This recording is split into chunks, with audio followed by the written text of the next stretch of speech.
अस्सलाम वालेकुम। उम्मीद है आप खैरियत से होंगे। मैं हूं सलाउद्दीन फैसल। आज दो इंपॉर्टेंट अपडेट्स हैं जो आपसे डिस्कस करनी है। सबसे पहली खबर यह है कि इमरान खान को रिलीफ मिला, लेकिन पाकिस्तान तहरीक इंसाफ जो है इस वक्त मुश्किलात का शिकार है। इसकी क्या वजूहात हैं वो आपसे डिस्कस करेंगे। और दूसरी अहम खबर जो है वो नैब आर्डीनेंस के हवाले से है, उसका पस मंज़र क्या और ये नैब आर्डीनेंस रातों रात क्यों जारी किया गया। तीसरी इंपॉर्टेंट खबर जो है वो आसफा भुट्टो के दौरा जापान के हवाले से है। मज़ीद आगे बढ़ने से पहले जो है आप मेरे चैनल को सब्सक्राइब कीजिए, बेल आइकन का बटन जो है उसको प्रेस कीजिएगा ताकि आपका और मेरा राब्ता जो है वो बरकरार रहे। आजकल पाकिस्तान में आईएमएफ पैकेज के बड़े चर्चे हैं, लेकिन आपने कभी सोचा है कि इस आईएमएफ पैकेज से सबसे ज़्यादा किसको खुशी हुई? यकीनन आपके ज़हन में यही जवाब होगा कि इस आईएमएफ पैकेज से हुक्मरान तबके को और अशराफिया को सबसे ज़्यादा खुशी हुई, जबकि अवाम के हिस्से में महंगाई आई। हमारा मुल्क जो है वो मुसलसल डिफ़ॉल्ट का शिकार रहा या नाजुक सूरत हाल का शिकार रहा, यही आवाम को बताया जाता है। लेकिन अगर हुक्मरानों के हम तौर तरीके देखें तो वो यकसर मुख्तलिफ नज़र आते हैं। इसकी वाज़ह मिसाल आसफ़ा भुट्टो का दौरा जापान है।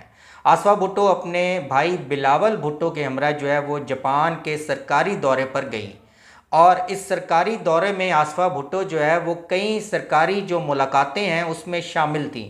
जब पाकिस्तान के सहाफ़ियों ने यह सवाल किया कि आसफ़ा भुट्टो जो है वो इस सरकारी दौरे में क्यों शामिल हैं, तो पहले तो हुक्मरान तबकों की तरफ से जो है वो नागवारी का इज़हार किया गया और फिर जवाब दिया गया कि आसफ़ा भुट्टो का ये निजी नौइयत का दौरा था और आसफ़ा भुट्टो ने ये अखराजात ख़ुद बर्दाश्त किए हैं। नाज़रीन, ज़रा आप सोचें कि अगर ये दौरा निजी नौइयत का ही करना था तो फिर सफारती आदाब के मुनाफी जो है सरकारी जो मुलाकातें हैं उसमें शिरकत की क्यों ज़रूरत थी?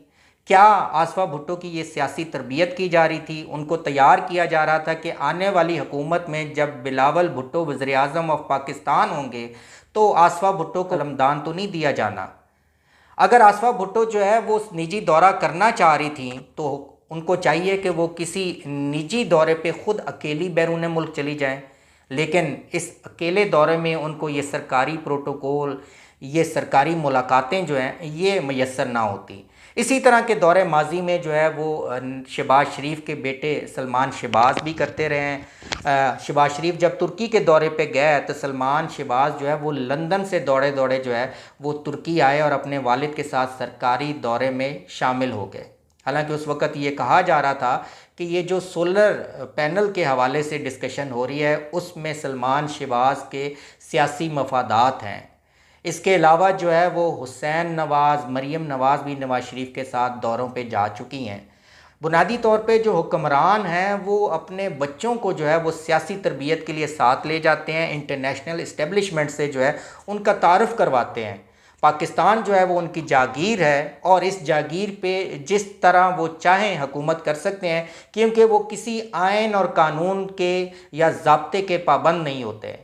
हालांकि कोई गरीब इंसान जो है अगर सरकारी दौरे के साथ अपने बच्चों को लेके जाए तो उसके ख़िलाफ़ कानूनी कार्रवाई का आगाज़ हो जाता है, जबकि हुक्मरान तबके जो है वो किसी कानून या ज़ाब्ते में नहीं आते। पाकिस्तानी मीडिया को अगर आप देखें तो पाकिस्तानी मीडिया में इस हवाले से आपको तसलसल के साथ कोई ख़बरें नज़र नहीं आएंगी। यानी हमारा मीडिया भी जो है वो टैक्स पेयर के पैसों के हवाले से मुसलसल खामोश है।